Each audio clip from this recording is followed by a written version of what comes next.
Number 9, what we want to do is simplify this, and remember the method we do that whenever we have an imaginary or a complex number on the denominator is use the conjugate.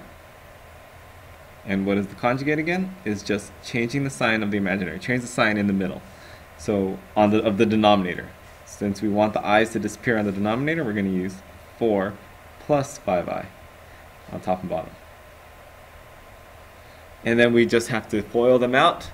And remember, if you do this correctly, when you FOIL it out, the i's on the bottom should disappear. The middle should disappear, and the I squared should turn into a -1.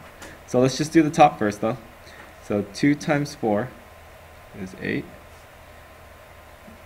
That's 8. Then I have 2 times 5 is 10i. Then on the inside I have -3i times 4 is minus 12i.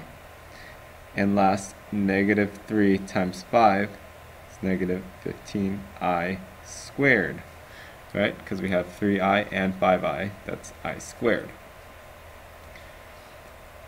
And then on the denominator, doing the same thing, I have 4 times 4 is 16.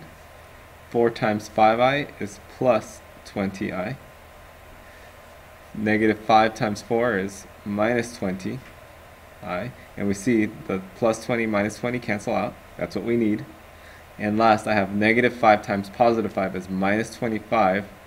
And again, we have that I squared. So the I squared should be on both the top and the bottom.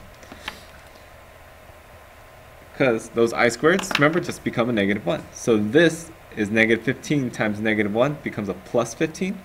This one becomes a plus 25. So on the next line I have 8.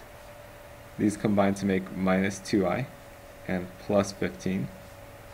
The bottom here I have 16 plus 25. The i's are all gone. If you did it correctly, these should all have just real numbers. And last, let's just combine those reals. So I have 23 minus 2i from these reals is 23 minus 2i. And here I add these and I get 41.